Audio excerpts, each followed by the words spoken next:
Contei à minha família que ia me mudar para o exterior por causa de um novo emprego. Foi aí que minha irmã perdeu a cabeça e começou a gritar. Como ela pode ir embora primeiro? Se for, quem vai sustentar meus filhos? Minha mãe gritou para mim. Como você ousa pensar em deixar a família? Você sabe que os filhos da sua irmã e todos nós dependemos de você. Recusei e mudei de ideia. Ela precisa trabalhar por conta própria porque eu vou embora. Foi aí que meu pai me jogou no chão, pegou meu celular e ligou para o meu novo emprego, dizendo que ia pedir demissão. Ela não ia a lugar nenhum. Então ele se inclinou e ameaçou. Você vai ficar presa conosco, e se tentar ir embora, eu vou quebrar sua boca. Minha irmã sorriu e bateu palmas. Bom trabalho, pai. Fiquei em silêncio, mas à meia-noite arrumei minhas malas, fui embora e o que fiz em seguida com todos eles deixou suas vidas em ruínas. Meu nome é Sara e por 28 anos, fui responsável pela família, a pessoa que sacrificou tudo para que minha irmã mais velha, Jéssica, pudesse viver a vida dos seus sonhos sem contribuir com absolutamente nada. Deixe-me mostrar como a dinâmica da minha família era complicada.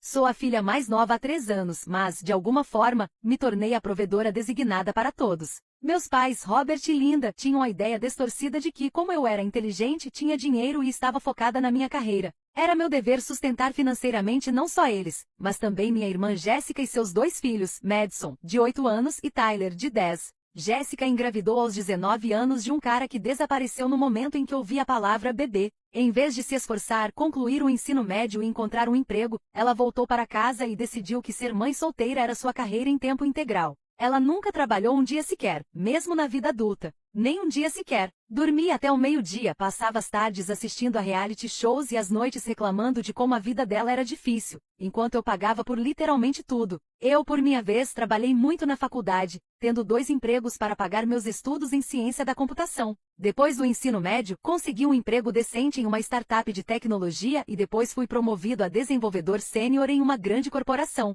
Eu ganhava um bom dinheiro, mas cada centavo era usado para sustentar 5 pessoas que me tratavam como se fossem suas contas bancárias pessoais. Um mês típico era assim: aluguel da casa da família onde todos moravam, contas de serviços públicos, compras de supermercado, empréstimos dos carros dos meus pais, seguro do carro da Jéssica, plano de saúde para todos, material escolar e roupas para Madison e Tyler, além de quaisquer despesas aleatórias que surgissem. Jéssica precisava de sapatos novos. Meu pai queria atualizar seu equipamento de pesca. Minha mãe decidiu que precisava de um dia no spa porque estava estressada. Tudo caiu em mim. Eu morava no minúsculo apartamento-estúdio do outro lado da cidade, dirigindo um Honda surrado que eu tinha desde a faculdade, porque não tinha condições de pagar por nada melhor depois de sustentar todo mundo. Eu usava as mesmas roupas de trabalho repetidamente, almoçava sanduíches de pasta de amendoim todos os dias e não tirei férias de verdade por 6 anos. Mas Deus me livre, os filhos da Jéssica não tinham um console de videogame mais moderno nem tênis de mesa.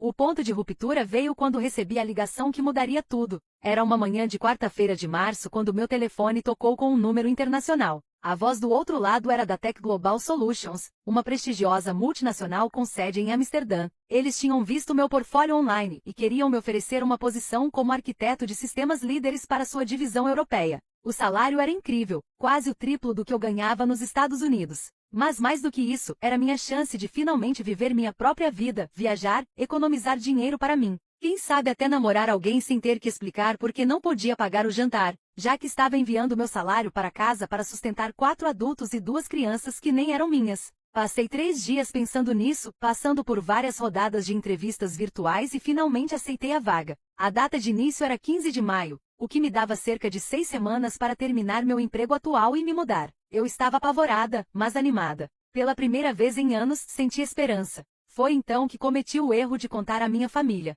Fui à casa dela numa tarde de sábado e encontrei todos reunidos na sala de estar, como de costume. Jéssica pintava as unhas enquanto as crianças jogavam videogame. Mamãe navegava no Facebook e papai assistia a esportes. A casa que paguei estava cheia de móveis e serviços, contas e TV que eu mesma adquiri. Eu disse: tenho ótimas notícias, anunciei, tentando manter a voz firme. Recebi uma oferta de emprego incrível em Amsterdã. Vou me mudar para a Holanda em 6 semanas. A reação foi imediata e explosiva. O pincel de esmalte da Jéssica caiu no chão quando ela se levantou do sofá. O quê? Ela gritou com o rosto vermelho. Como ela pode ir embora primeiro? Se ela for, quem vai sustentar meus filhos? Parabéns. Não estou feliz por você. O primeiro pensamento dela foi: quem pagaria suas contas? Mamãe se levantou imediatamente, apontando o dedo para mim como se eu tivesse acabado de anunciar que estava entrando para uma seita. Como ousa pensar em deixar a família? Você sabe que os filhos da sua irmã e todos nós dependemos de você. Essa é a coisa mais egoísta que você já fez.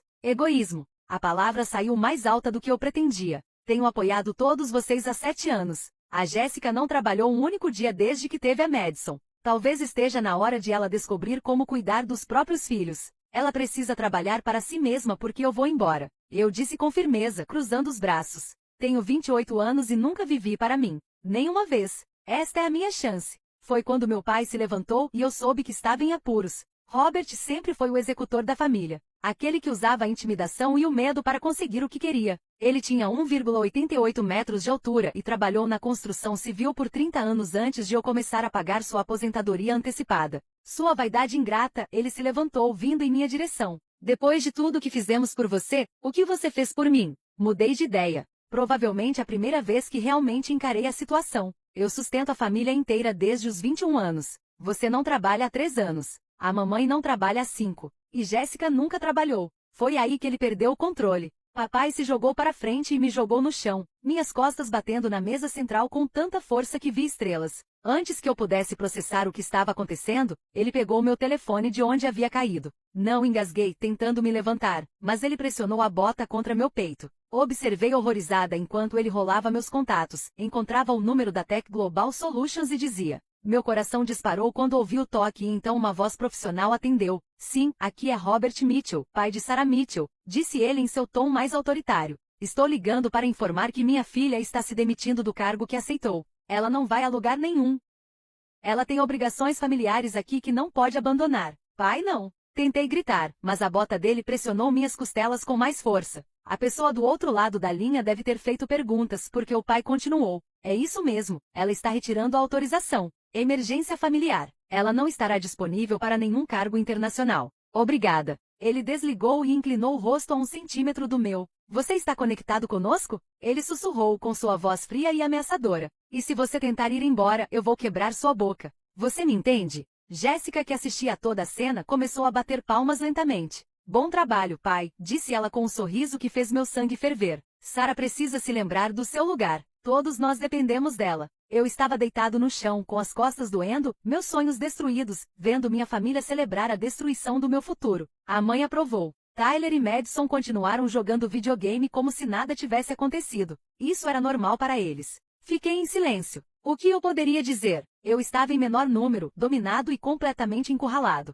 Ou assim eles pensavam. Voltei para o meu apartamento depois de alguns dias com a mente entorpecida. Eles achavam que tinham vencido. Achavam que tinham me encurralado para o resto da minha vida. Garantiram que a refeição deles nunca escaparia. Mas cometeram um erro crucial. Levaram-me ao limite. Naquela noite não consegui dormir. Fiquei pensando no sorriso malicioso da Jéssica, nas ameaças do meu pai, na presunção da minha mãe, em como me agrediram fisicamente e destruíram minha oportunidade de emprego sem pensar 2 vezes, em como não me viam como filha ou irmã, mas como um recurso a ser explorado. Por volta das 23 horas, tomei uma decisão que mudaria nossas vidas para sempre. Liguei para a Tech Global Solutions. Olá, aqui é Sarah Mitchell. Quando falei com o gerente de contratação, disse que precisava me desculpar pela ligação do meu pai hoje mais cedo. Não o autorizei a falar em meu nome e não pedi demissão de forma alguma. Fui vítima de abuso familiar hoje e ainda estou muito interessada no cargo. A gerente de contratação, uma mulher chamada Helena, foi compreensiva. Ficamos bastante surpresos com a ligação.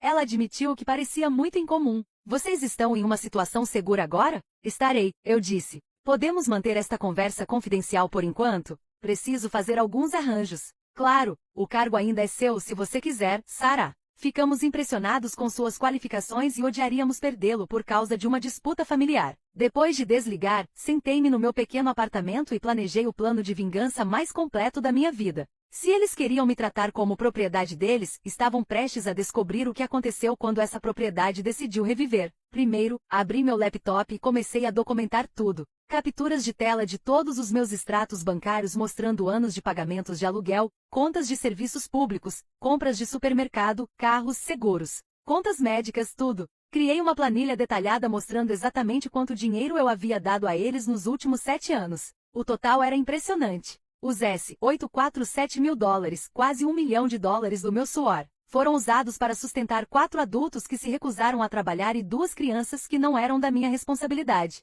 Depois, informei todas as contas que paguei. planos de telefone, serviços de streaming, apólices de seguro, contas de serviços públicos, tudo. Anotei cuidadosamente o número de contas, senhas e políticas de cancelamento. Em seguida, busquei meus direitos legais. Acontece que o que meu pai fez, me restringindo fisicamente e fazendo chamadas não autorizadas em meu nome, constituiu agressão e possivelmente fraude. Tirei fotos dos hematomas se formando nas minhas costas e no meu peito. Mas o verdadeiro golpe de mestre aconteceu por volta das 2 da manhã. Percebi que havia uma vantagem que eles nunca imaginaram que viria. Você vê aquela casa onde todo mundo morava? Aquela onde eu pagava aluguel há 3 anos. Paguei por ela para uma imobiliária. E há cerca de 1 ano, quando o proprietário decidiu vendê-la, a imobiliária me abordou para comprá-la. As parcelas mensais que eu já pagava eram, na verdade, maiores do que o custo de uma hipoteca, e meu crédito era excelente, apesar de sustentar mais 5 pessoas. Comprei a casa. Eu era o dono dela. Meu nome estava escrito. Eles moravam na minha casa e não faziam ideia. Nunca contei a eles porque não queria que a dinâmica de poder ficasse ainda mais estranha. Mas agora era a hora de usar todas as vantagens que eu tinha. Exatamente à meia-noite comecei a executar meu plano. Coloquei tudo o que tinha no carro, o que não era muito, já que eu estava vivendo como um universitário fracassado, sustentando todo mundo. 2 malas, meu laptop, alguns livros e alguns itens sentimentais. Tudo coube facilmente. Então, dirigi até a casa onde minha família dormia pacificamente, completamente alheia ao fato de que suas vidas estavam prestes a explodir. Usei minha chave para entrar discretamente e fui direto para o quarto da Jéssica. Ela estava desmaiada com o celular no peito, provavelmente dormindo enquanto navegava nas redes sociais. Peguei o celular dela com cuidado e desliguei o reconhecimento facial. Então, dei uma olhada nas redes sociais dela. Jéssica construiu uma ótima presença online ao longo dos anos, postando constantemente sobre sua abençoada vida de mãe solteira e como era grata por sua incrível rede de apoio. Seu Instagram tinha cerca de 3.000 seguidores, a maioria mães locais e amigas da família. Ela sempre postava fotos de roupas caras, refeições em restaurantes, dias de spa e itens de luxo para os filhos, gabando-se humildemente do seu estilo de vida. Criei uma nova publicação na conta dela. Preciso abrir o jogo sobre uma coisa. Tenho 31 anos e nunca tive um emprego. Nunca. Minha irmã mais nova, Sarah, literalmente paga tudo na minha vida há 7 anos. Meu aluguel, meu carro, as despesas dos meus filhos, tudo. Hoje minha família a agrediu fisicamente quando ela tentou aceitar uma oportunidade de emprego no exterior, e meu pai ligou para o empregador dela para sabotar a carreira dele. Tenho vivido às custas do trabalho duro da minha irmã enquanto finjo ser uma mãe solteira independente nas redes sociais. Tenho vergonha da pessoa que me tornei. Postei e depois acessei a conta do Facebook do meu pai no laptop dele. Robert adorava postar discursos políticos e conteúdo do durão, sempre falando sobre responsabilidade pessoal e trabalho duro. Os amigos dele da época da construção civil adoraram. Na conta dele postei: preciso confessar uma coisa para todos. Vivo com o salário da minha filha há 3 anos. Não trabalho desde que ela conseguiu um bom emprego. E hoje eu a agredi fisicamente quando ela tentou se mudar para o exterior em busca de uma oportunidade melhor. Liguei para o novo empregador dela e sabotei a carreira dele porque queria continuar usando-a como minha caixa eletrônica pessoal. Não sou o homem que finge estar online. Sou um pai cabeça quente que bate na própria filha para mantê-la presa como meu vale-refeição. No Facebook da minha mãe dizia a publicação: estou mentindo para todo mundo há anos. Não trabalho há 5 anos porque minha filha Sarah paga tudo.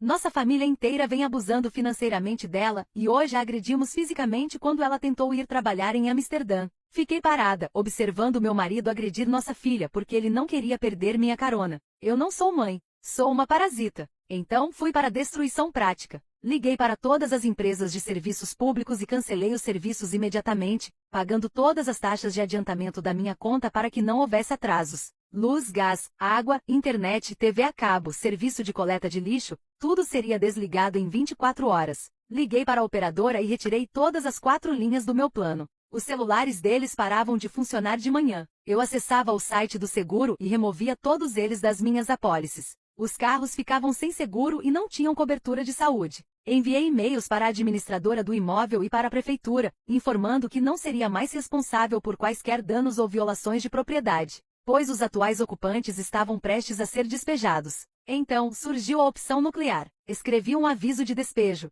Como eu era o dono da casa, tinha todo o direito legal de despejar os inquilinos. E como nenhum deles tinha contrato de aluguel oficial ou proteção ao inquilino, eu poderia notificá-los com apenas 30 dias de antecedência. Mas decidi ser generoso e dar-lhes 60 dias para resolverem suas vidas. A notificação foi formal e legal para Jessica Mitchell, Robert Mitchell, Linda Mitchell, Madison Mitchell e Tyler Mitchell. Você está sendo notificado de que o aluguel das instalações descritas abaixo foi revogado em 60 dias a partir da notificação desta notificação. Você deve deixar e entregar a propriedade das instalações ao proprietário. Caso contrário, serão instaurados processos judiciais contra você para retomar a posse das instalações mencionadas. Imprimi 5 cópias e as coloquei no balcão da cozinha, onde seria impossível não vê-las. Mas não terminei. Escrevi cartas individuais para cada membro adulto da família, que também deixei no balcão. Querida Jéssica, você tem 31 anos, 2 filhos e nunca teve um emprego. Durante 7 anos paguei sua moradia, serviços públicos, alimentação, transporte, assistência médica e todos os luxos de que você desfrutava, sem contribuir com nada.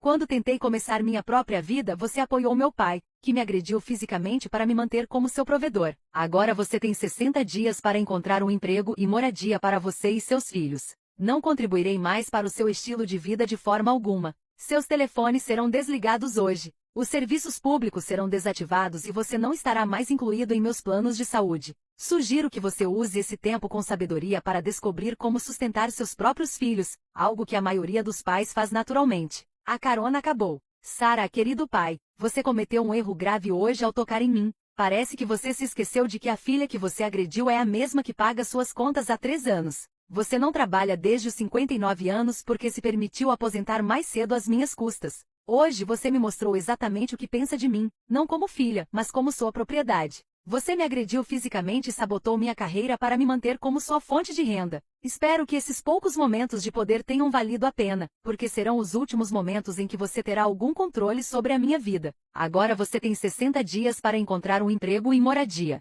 Aos 62 anos, você ainda é jovem o suficiente para trabalhar, então sugiro que comece a procurar imediatamente. Sua viagem acabou e, ao contrário de você, não usarei violência física para controlar as pessoas. Nunca mais entre em contato comigo. Sara, querida mãe, sua filha foi agredida na sua frente hoje e sua resposta foi de desaprovação. Você escolheu seu valor e sua comida em vez da segurança e do futuro do seu filho. Por 5 anos eu paguei suas contas enquanto você não contribuiu com nada para esta família, exceto com direitos e julgamento. Você nunca me agradeceu. Você nunca reconheceu meu sacrifício e hoje apoiou meu abuso quando tentei me libertar. Você tem 60 dias para encontrar um emprego e moradia. Sugiro que os use com sabedoria. Cansei de ser sua caixa de entrada eletrônica e seu saco de pancadas. Sara, finalmente deixei um bilhete na geladeira, onde todos pudessem ver. Quando você ler isto, estarei em um avião para Amsterdã. Seus telefones estão desligados. Os serviços públicos serão desativados hoje. Você não está mais no meu cofre. E vocês têm 60 dias para desocupar minha casa antes que eu inicie os procedimentos legais de despejo. Passei 7 anos sacrificando minha própria vida para sustentar todos vocês. E a resposta de vocês quando tentei construir meu próprio futuro foi violência e sabotagem. Você deixou bem claro que me vê como propriedade, não como família. Então, estou tratando você exatamente como você me tratou, como estranhos que não significam nada para mim. Pensem em suas próprias vidas. Estou farta. Sara PS, verifique suas redes sociais. Achei que seus amigos e seguidores deveriam saber quem você realmente é. Coloquei a chave da minha casa no bilhete. Dei uma última olhada no lugar pelo qual estava pagando, mas não me senti bem-vindo e saí à noite. 3 horas depois, eu estava no aeroporto. Liguei para Helena da Tech Global e expliquei que tinha uma emergência familiar, mas que agora eu estava livre para começar imediatamente. Ela foi compreensiva e concordou em adiar minha data de início. Eu já tinha meu passaporte e a documentação para o visto prontos. Quando meu avião decolou, coloquei meu celular no modo avião,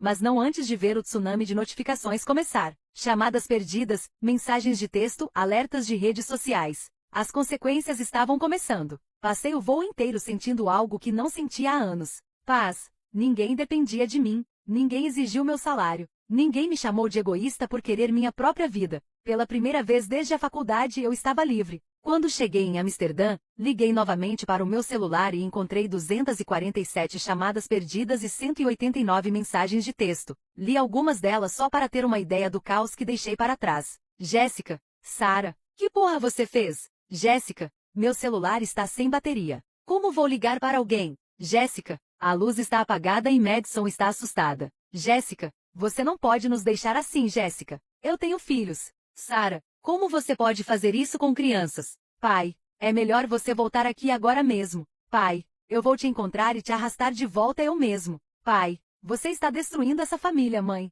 Sara. Por favor, me ligue. Podemos resolver isso. Mãe. Todo mundo está fazendo perguntas sobre nossas postagens no Facebook. Mãe, sua irmã está chorando. Por favor, vá para casa. Mas as que me fizeram sorrir foram de outras pessoas. Número desconhecido. Vi a publicação do seu pai no Facebook. Eu sempre achei que ele estava falando mal de trabalhar duro. Que bom que você foi embora. Minha amiga de faculdade, Emma. Puta merda. Garota, vi o Instagram da sua irmã. Não acredito que te usaram daquele jeito. Você está bem? Meu colega de trabalho, Mike. Cara, sua família está bombando nas redes sociais. Seu pai ligou para o escritório procurando por você. Eu avisei sobre sua mudança para a Europa.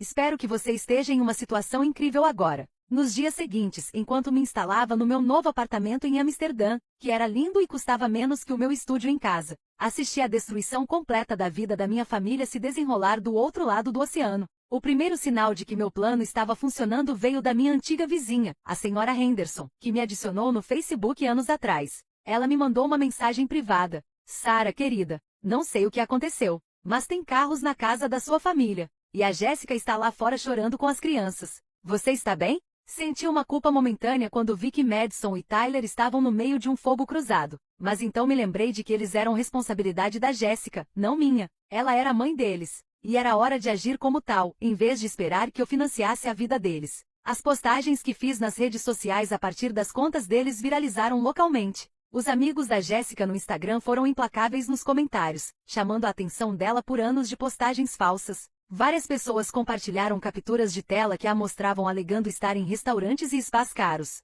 se tratando enquanto estava aparentemente desempregada e com 2 filhos. Um comentário em particular se destacou. Então, todas aquelas vezes que você postou sobre cuidar de si mesma porque mães solteiras merecem. Aliás, você estava gastando o dinheiro da sua irmã enquanto ela morava naquele apartamento minúsculo. Que doido, Jéssica. Outra pessoa escreveu. Sempre me perguntei como você conseguia pagar por essas bolsas de grifo nos seus posts. Agora eu sei o que é abuso financeiro. Coitada da irmã. A exposição foi além do que eu esperava. As pessoas não estavam apenas comentando as postagens. Elas as compartilhavam em suas próprias páginas, criando um efeito cascata por toda a nossa pequena cidade. Grupos locais do Facebook espalharam a história, e de repente todos sabiam a verdade sobre a família Mitchell. Mas o que realmente acelerou a destruição foi o que aconteceu em seguida. No segundo dia, recebi uma ligação do meu banco. Senhorita Mitchell, Robert Mitchell está aqui alegando ser seu pai e exigindo acesso às suas contas. Ele ficou muito agitado quando explicamos nossas políticas de privacidade. Ele está ameaçando chamar a polícia se não lhe dermos as informações sobre sua conta. Agradeci o profissionalismo e pedi que assinassem minha conta com medidas de segurança adicionais. Aparentemente, meu pai estava desesperado o suficiente para tentar acessar meu dinheiro diretamente, sem perceber que eu havia previsto essa atitude. Então chegaram as ligações para meu antigo empregador. Minha ex-chefe, Jennifer, entrou em contato comigo para me avisar. Sara, sua família tem ligado para o nosso escritório sem parar. Seu pai exigiu que lhe demos seu endereço e informações de contato. Quando recusamos, ele começou a gritar sobre emergências familiares e ameaçou nos processar. Sua irmã ligou, fingindo ser você, tentando redirecionar seu último salário para o endereço dela. Queria que você soubesse, caso precisasse entrar com uma ação judicial. O desespero aumentava mais rápido do que eu esperava. Eles não estavam apenas desconfortáveis, mas em pânico total, percebendo que todo seu estilo de vida dependia inteiramente da minha renda. No terceiro dia, meu ex-colega de trabalho Mike estava me enviando atualizações regulares que pareciam uma novela. Seu pai apareceu no escritório hoje exigindo falar com a gerência sobre sua demissão do novo emprego. Ele pareceu não entender que não temos nenhuma ligação com a empresa dele em Amsterdã. A segurança teve que escoltá-lo para fora. Então a Jéssica veio perguntar se sabíamos alguma maneira de entrar em contato com você. Ela estava chorando e disse que as crianças estavam perguntando por que tinham que sair de casa. Ela tentou pedir ajuda ao nosso departamento de RH para se candidatar a vagas aqui, mas ela literalmente não tem experiência profissional para se candidatar a uma vaga. E por fim, sua mãe ligou para o escritório fingindo ser da Receita Federal, alegando que você devia impostos atrasados e que precisavam falar com você imediatamente. A recepcionista percebeu que era mentira, já que o agente da Receita Federal não conhecia a terminologia básica de impostos. O esforço que fizeram para me localizar e me forçar a retornar ao meu papel de provedor deles foi patético e vingativo. Cada movimento desesperado que faziam provava que eu estava certo. Eles me viam como nada mais do que uma fonte de dinheiro. Mas o verdadeiro caos começou quando os serviços públicos começaram a ser desligados. Mike me enviou um vídeo que alguém postou no TikTok. Aparentemente, Jéssica fez um escândalo na empresa de energia quando eles foram desligar a energia. Ela estava gritando que tinha havido um erro, que sua irmã pagou as contas e que ela tinha 2 filhos em casa. Quando o funcionário da empresa explicou que o titular da conta havia cancelado o serviço, Jéssica começou a chorar e implorar, oferecendo-se para pagar com cartão de crédito, o que foi imediatamente recusado. O vídeo teve milhares de visualizações e centenas de comentários, a maioria deles rudes. Conseguir um emprego como nós foi o principal comentário. Surgiu outro TikTok em que um pai gritou com um funcionário adolescente de uma loja de telefone sobre a desconexão do serviço. Minha filha paga por este plano. Ele continuou gritando enquanto o funcionário explicava calmamente que o dono da conta havia removido todas as linhas. O vídeo terminou com o pai furioso, gritando sobre advogados e processos judiciais. A humilhação nas redes sociais estava se espalhando para além da nossa cidade. A hashtag abuso financeiro começou a virar tendência local depois que alguém compartilhou a confissão de Jéssica no Twitter e se tornou um alerta sobre exploração familiar. Assisti ao drama obsessivamente durante minha primeira semana em Amsterdã, atualizando as redes sociais e verificando minhas mensagens constantemente.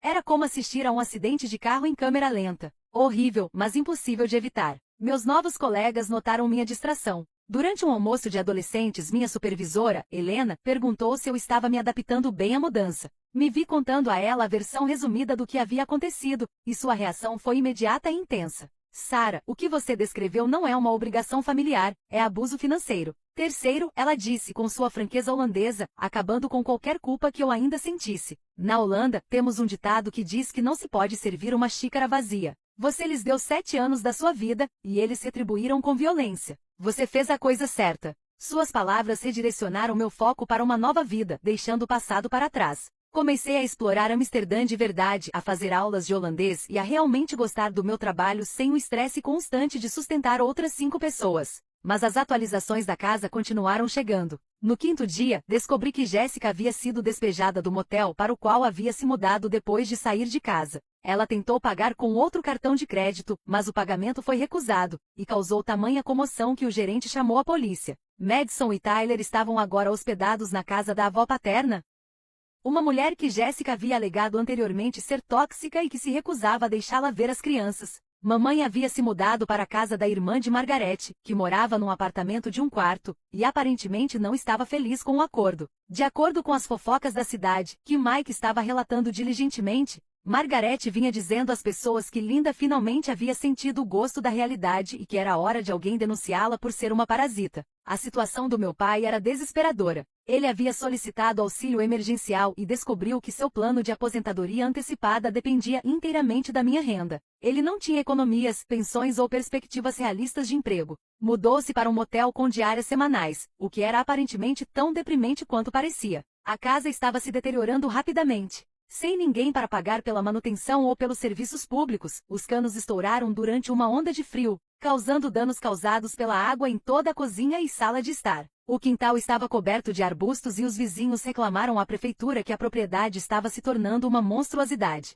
Senti uma estranha mistura de satisfação e tristeza ao ler essas atualizações. Satisfação porque eles finalmente estavam sofrendo as consequências de suas ações, mas tristeza porque não precisava ser assim. Se eles apoiassem meus sonhos em vez de tentar sabotá-los, poderíamos ter desenvolvido um plano de transição razoável. Mas eles escolheram violência e manipulação em vez de comunicação e respeito. A atualização mais reveladora veio no 7º dia, quando Mike me enviou uma publicação no Facebook do ex-namorado da Jéssica, Tommy, e vi muita polêmica sobre a Jéssica Mitchell online. Só para deixar claro, venho tentando ajudar a Madison e o Tyler há anos, mas a Jéssica sempre disse que não precisava de ajuda porque a irmã dela cuida de tudo. Agora de repente ela está me ligando pedindo dinheiro e apoio. Talvez se ela tivesse me deixado me envolver na vida dos meus filhos antes, as coisas seriam diferentes. Ações têm consequências. Até mesmo Tommy, que havia abandonado suas responsabilidades de pai anos antes, criticava a Jéssica por sua hipocrisia. Toda a situação se desenrolava de uma forma que expunha anos de comportamento disfuncional e más escolhas. Os colegas de construção do pai eram implacáveis. Anos de postagens como se recomponha fizeram sua confissão parecer ainda pior. Sua imagem de durão foi completamente destruída quando todos descobriram que ele estava vivendo às custas do dinheiro da filha e a agrediram fisicamente por tentar ir embora. Os amigos da igreja da minha mãe foram os mais brutais. Ela sempre se apresentou como uma mãe devotada e uma mulher cristã. E a revelação de que ela havia apoiado o abuso da própria filha para manter seu estilo de vida não foi bem recebida pela congregação. Mas as verdadeiras consequências estavam apenas começando. No 3º dia, Jéssica teve que levar as crianças para a casa da mãe do ex-namorado porque todos os serviços públicos estavam fechados e ela não tinha dinheiro para ligar novamente. Ela nunca aprendeu a fazer um orçamento ou administrar dinheiro porque eu estava cuidando de tudo. Ela tentou solicitar auxílio emergencial, mas logo descobriu que, como uma mulher saudável de 31 anos, sem deficiência e sem histórico profissional, suas opções eram limitadas. O escritório de assistência social disse que ela precisava encontrar um emprego imediatamente e sugeriu várias vagas de nível básico em restaurantes de fast food e lojas de varejo. Meu pai estava em uma situação ainda pior. Aos 62 anos, ele estava fora do mercado de trabalho havia 3 anos e não tinha economias porque se acostumou a viver da minha renda. Ele era jovem demais para receber o seguro social, mas velho demais para que muitos empregadores quisessem contratá-lo em tempo integral. Seus problemas nas costas, que nunca foram um problema quando eu pagava seu plano de saúde, tornaram-se uma grande preocupação quando ele percebeu que precisaria de um emprego fixo para sobreviver. Minha mãe teve que encarar a realidade de ter 58 anos, uma lacuna em seu histórico profissional e nenhuma habilidade real. Ela trabalhava como secretária antes de Jéssica nascer, mas isso foi há mais de 30 anos, e agora tudo era informatizado. A situação em casa tornou-se crítica quando perceberam que teriam que pagar o primeiro mês de aluguel, o último mês de aluguel e o depósito do seguro de qualquer apartamento novo, além do depósito do serviço público, já que não tinham histórico de crédito para serviços em seus próprios nomes. Nenhum deles tinha poupança, pois viviam de salário em salário com o meu. Enquanto isso eu prosperava em Amsterdã. Meu novo emprego era desafiador e empolgante. Meus colegas eram brilhantes e acolhedores. E meu salário estava realmente me permitindo economizar pela primeira vez na minha vida adulta. Eu tinha meu próprio apartamento lindo. Eu estava aprendendo holandês. E comecei a namorar um homem maravilhoso chamado Lars que trabalhava com arquitetura sustentável. Pela primeira vez em anos, consegui sair para jantar sem calcular se conseguiria pagar. Depois de enviar dinheiro para casa, comprei roupas muito bonitas em vez de ir às compras em mercados de pulgas. Fiz viagens de fim de semana para Paris e Berlim só porque queria. Cerca de 2 semanas depois de partir, recebi um e-mail da Jéssica diferente das mensagens raivosas que ela me enviou. Sara, eu sei que você provavelmente nos odeia agora, e talvez a gente mereça. Consegui um emprego na Target e trabalho 35 horas por semana. É difícil, meus pés doem e os clientes são malvados, mas estou conseguindo. Madison e Tyler estão morando com a mãe do Tommy por enquanto, até eu conseguir juntar o suficiente para um apartamento. Nunca percebi o quanto você estava fazendo por nós. Nunca pensei que você não pudesse ter sua própria vida porque estava ocupado demais pagando pela nossa. Eu achava que você era bom com dinheiro por natureza, mas agora entendo que você era boa com dinheiro porque precisava ser para sustentar a todos nós. Não estou pedindo que você volte ou envie dinheiro. Sei que não mereço. Só queria que você soubesse que estou tentando entender e que sinto muito pela maneira como te tratamos. Você merecia algo melhor da sua família. Espero que Amsterdã seja tudo o que você sonhou. O e-mail chegou até mim com mais força do que todas as mensagens raivosas. Pela primeira vez, Jéssica assumiu a responsabilidade por suas ações e reconheceu o que me fez passar. Meu pai e minha mãe, no entanto, permaneceram em negação. Minha mãe continuou a deixar mensagens de voz sobre como eu estava destruindo a família e implorando para que eu fosse uma pessoa melhor e voltasse para casa. À medida que a busca por um emprego fracassava, as mensagens do meu pai se tornavam mais desesperadas, culminando na admissão da necessidade de auxílio-doença. A última informação de que eu precisava veio do meu antigo colega de trabalho, Mike, que se tornou meus olhos e ouvidos em casa.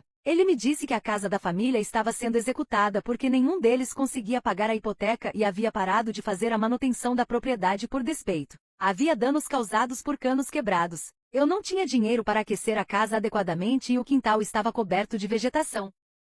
Foi então que tomei minha decisão final. Contratei uma imobiliária em Amsterdã para cuidar da casa remotamente. Em vez de entregá-la à execução hipotecária, mandei limpá-la, consertá-la e reformá-la profissionalmente. E depois a coloquei no mercado de aluguel pelo valor justo de mercado. A casa que comprei para ajudar minha família virou um imóvel para gerar renda e financiar minha nova vida na Europa. 6 meses depois, recebi um cartão de Natal da Jéssica. Ela conseguiu um emprego melhor em um hospital local como balconista de registro de pacientes. Ela tinha seu próprio pequeno apartamento e recuperou a custódia dos filhos. O cartão era simples. Obrigada por me mostrar que eu era mais forte do que pensava. Com carinho, Jess. Os problemas no litoral levaram meu pai a receber benefícios antecipados por invalidez. Ele então encontrou um pequeno apartamento que podia pagar. Minha mãe conseguiu um emprego de meio período em um supermercado e foi morar com a minha irmã. Todas sobreviveram. Encontraram suas vidas sem mim. Eles fizeram o que eu sempre soube que seriam capazes de fazer se precisassem. Quanto a mim, fui promovido a arquiteto-chefe sênior após 8 meses em Amsterdã. Lars e eu fomos morar juntos e estamos planejando viajar pelo Sudeste Asiático no ano que vem. Tenho economias de verdade pela primeira vez na minha vida adulta e estou até pensando em voltar a estudar para fazer um MBA. Ainda penso nisso às vezes, principalmente durante as férias. Uma parte de mim sente falta da ideia de ter uma família unida, mas não sinto falta de ser caixa deles. Não sinto falta do estresse financeiro constante, da culpa ou da sensação de que meu único valor era o salário. Às vezes as pessoas me perguntam se me arrependo do que fiz, se acho que exagerei nas postagens nas redes sociais e do corte repentino de tudo. Mas então me lembro da bota do meu pai no meu peito, da ameaça dele de quebrar minha boca, da Jéssica aplaudindo orgulhosamente o meu abuso e da aprovação da minha mãe ao meu ataque. Eles não me viam como filha ou irmã, viam-me como um recurso a ser explorado. E quando tentei ir embora, eles literalmente usaram a violência para me impedir. Não me arrependo de ter dado a eles exatamente a mesma consideração que me deram. Nenhuma. A melhor vingança não era destruir a vida deles, era construir a minha. Hoje tenho 30 anos, moro em uma das cidades mais bonitas do mundo, faço um trabalho que amo e estou com pessoas que me respeitam. E pela primeira vez na minha vida adulta, estou vivendo para mim mesma. Acordo todas as manhãs no meu apartamento ensolarado, faço café com minha mistura holandesa favorita e planejo o meu dia sabendo que cada escolha que faço é minha. Não estou mais presa a ninguém. E se você está lendo esta história e se encontra em uma situação semelhante, saiba que você também não está. Às vezes, a coisa mais amorosa que você pode fazer pelas pessoas é forçá-las a cuidar de si mesmas. Às vezes, a única maneira de salvar a própria vida é parar de salvar a de todos os outros. E às vezes, a melhor vingança é simplesmente se recusar a continuar sendo vítima.